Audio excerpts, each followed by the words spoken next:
Is there someone who God might be calling you to help carry their burden?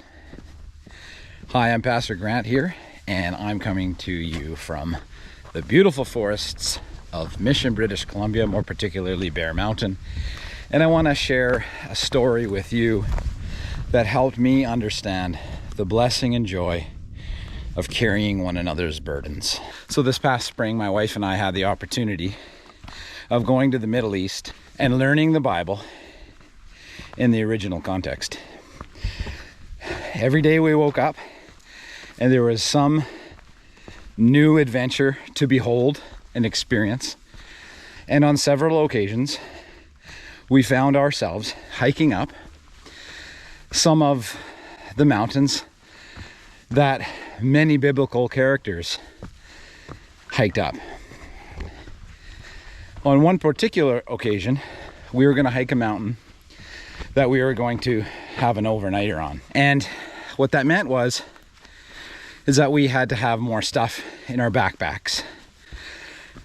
Usually we had day packs, but we were told take one bigger pack because there might be a time when we hike up and spend some time on top of the mountain overnight. So that particular day, we stuffed our bags full of night supplies, more snacks, toothpaste, toiletries. We even tried to get a little pillow in there.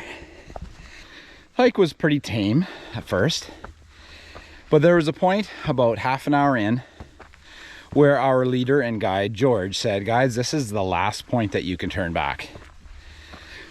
We're going up now. We can't turn back anymore. It's going to get dark. It won't be good to turn back. So if you want to go back to the hotel where there's a nice pool and a comfy bed, you can do that now." No one turned back.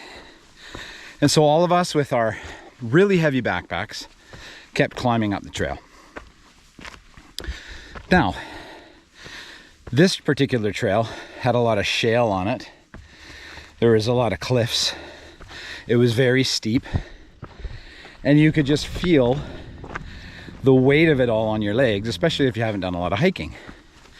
Now, some of us were in pretty good condition. Others weren't so much, and there were some who had kind of nagging injuries.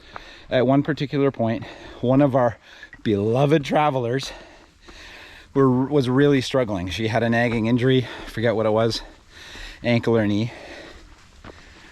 And it was just too hard for her to climb with her backpack.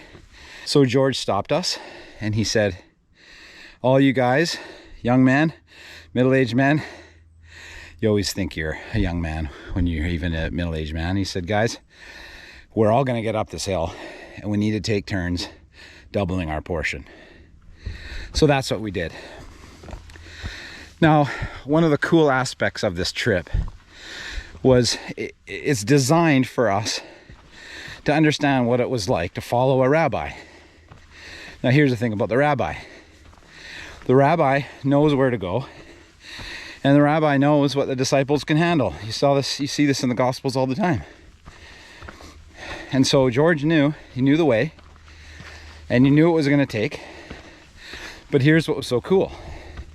For those of us who doubled our portion, and what it looked like was we would have a backpack up in the front, and we'd have a backpack on the back. For those of us who carried the double portion, we got to get up close with the rabbi. And we kind of needed to because he knew the steps to take. And I mean, this trail that we were on, unlike ours today where there's lots of roots, was full of shale. It was really loose. And it was really hard to hike, even more so with the weight of two backpacks. And so what I found myself doing was putting my feet exactly behind where my rabbi was putting his feet. And it made it so much simpler because I knew he knew where to put his feet. He'd done it before. He was sure-footed. He was in shape. So that was cool. But here's the other cool thing that happened. We got to talk and have personal time with the rabbi. Now in Galatians 6, the Apostle Paul says this to the Galatians. He says, carry one another's burdens, and in this way you will fulfill the law of Christ. Now, what is the law of Christ?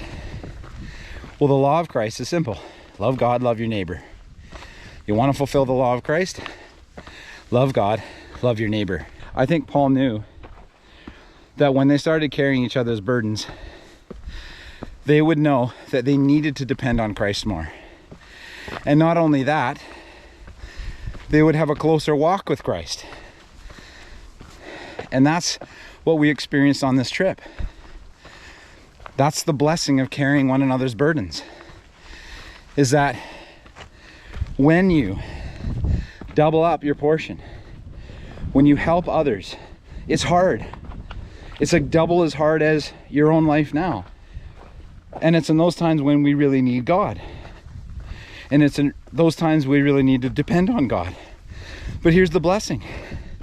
These are the times when you get to experience Jesus more closely and richly. And Paul wasn't stupid. He knew that's what the Galatians needed to focus on. Not fighting, not trying to one-up each other, but love. How do we love each other? By loving Christ. How do we love Christ? By loving each other. Now, there was one other cool benefit too that came out of this trip, where we doubled our portion, where we carried our friend's burden, was that we all got to experience getting to the top of the mountain together. We all got to experience that incredible dinner at the top, and, well, the worst sleep of our lives, but the beautiful sunrise that awaited us. Isn't that how it is? Why not bear a burden so that we can all experience together the goodness and glory of God? Who is it that God might be calling you to help out right now? Whose burden might you double up so that they and you could experience God more, that they can be helped in the journey, but also so that we can all experience the goodness and glory of God together? Well, that's all that I have today. Just want to thank the DeVries Foundation and Under the Fig Tree Ministries for an incredible trip, and hope that you all have a wonderful day. Take care.